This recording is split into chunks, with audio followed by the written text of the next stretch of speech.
under the quiet moon where the wind carries whispers of forgotten lands. Welcome to Echoes of the East tonight. Let an ancient tale guide your heart and calm your mind. Long ago, before Bali became the paradise of temples and gentle waves, it was a land woven from stories, spirits, and the breath of the gods. The people lived close to the earth, whispering prayers to the mountains and singing to the sea. Every grain of sand and every curve of the hills held a memory. For Bali was not just an island, but a living heart of creation. It is said that the gods once descended upon the high mountains of Bali. From the peaks of Mount A, they carved rivers that became lifelines for the people. They gifted the island with rice, teaching the farmers how to dance with the earth through the subak system, a harmony between man, nature, and spirit. Each step in the fields was not just labor, but prayer. But the heart of Bali was also fragile. In those days, dark spirits moved with the ocean winds, testing the people's devotion. At night, villagers told stories of the queen of demons, whose breath brought disease and whose eyes could summon fear into the bravest of men. Yet, as darkness rose, so too did light. From the forests came the protector, a great lion-like spirit, who danced with the people and shielded them from despair. This eternal struggle between Rangda and Barong became the rhythm of life itself. And so, every festival, every prayer, was not just a ritual, but a reminder. The people of Bali were not alone. They were children of gods, walking between shadows and light. Close your eyes for a moment, dear listener, and imagine the island then, the air heavy with incense, the sound of gamelan echoing like a heartbeat, and the sea carrying secrets to the horizon. This is the story of Bali, where myth and life are forever entwined. The tale begins with a whisper from the sea, long before the first temples were built.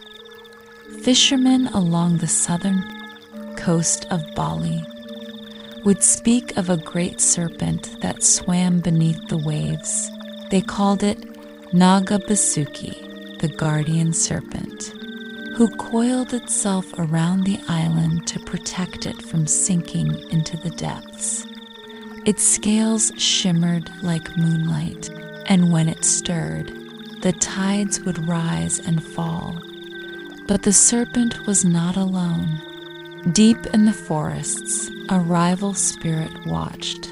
Rangda, cloaked in shadows, hated the people's devotion to the gods. She sought to unbalance the harmony, to bring fear instead of faith. She whispered to the restless, tempting them with forbidden knowledge. Her followers grew, and with them, sickness spread across the villages. The people prayed to the mountains, asking for guidance. From the smoke of sacred fires, the gods answered. They sent Barong, a spirit of courage, draped in gold and red, with a face both fierce and kind. Where Barong danced, evil trembled. And so began the dance that would echo through centuries, Barong against Rangda, light against darkness, forever in motion. Even today, if you walk through the villages of Bali, you can see their dance. Gamelan music rises like waves, the dancers moving as though guided by unseen hands. It is not just performance, but memory. a bridge to that ancient time when gods walked the earth and spirits tested humanity. The people of Bali learned that balance is the secret of life, for even the darkest night is needed to see the stars, and even the fiercest storm carries water to the fields. This belief, born from myth, still breathes in every temple offering and every festival of the island. On the slopes of Mount Agong, the great volcano that breathes fire into the sky, there lies a legend of creation. It is said that when the gods shaped Bali, they placed Mount Agong as the spiritual axis, the navel of the island. From its peak, the gods looked down, blessing the land with rivers, forests, and seas. But creation came with trial. Once a great drought struck the island.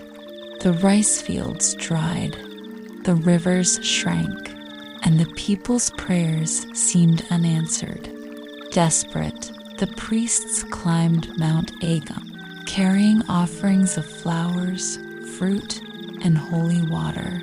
There, at the summit, they fasted and sang, their voices trembling in the thin air. Moved by their devotion, the gods called upon Dewi Danu, the goddess of lakes and waters. She descended like a silver mist, her presence soft as rain. From her hands, she poured streams that carved Lake Batcher and filled the veins of the island with water once again. The drought ended and life returned. To this day, Balinese farmers honor Dewi Danu in temples by the lakes, offering thanks for every drop of water, the subak irrigation. More than just farming is a living prayer, reminding the people that the island survives only in balance between humans, nature, and spirit.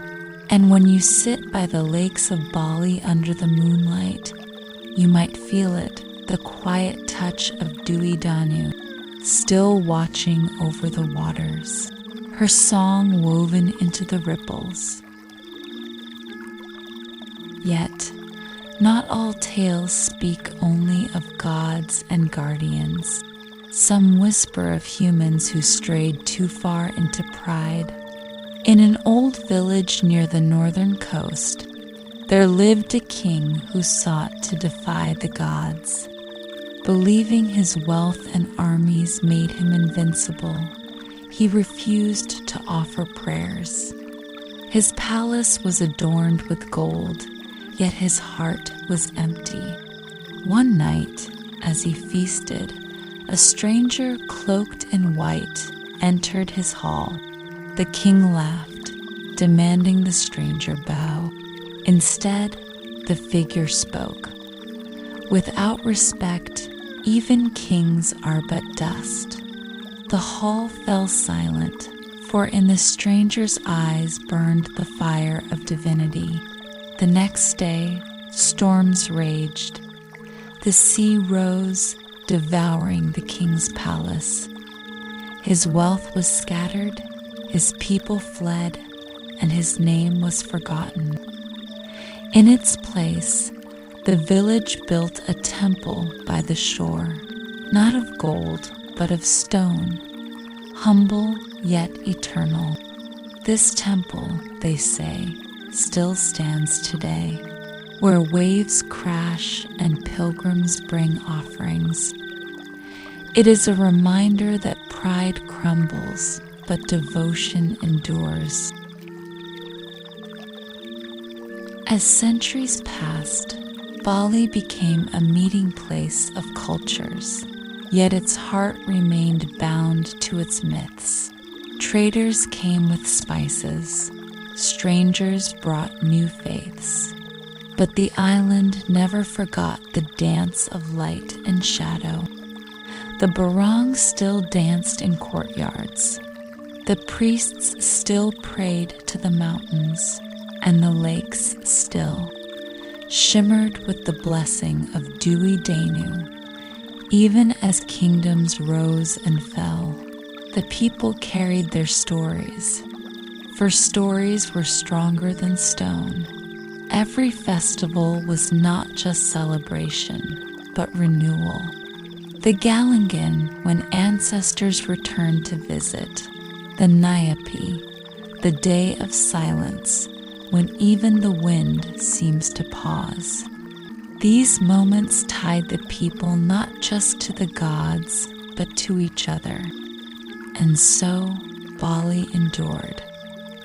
Its myths did not fade with time, but grew deeper, like roots of an ancient tree holding the island firm against the storms.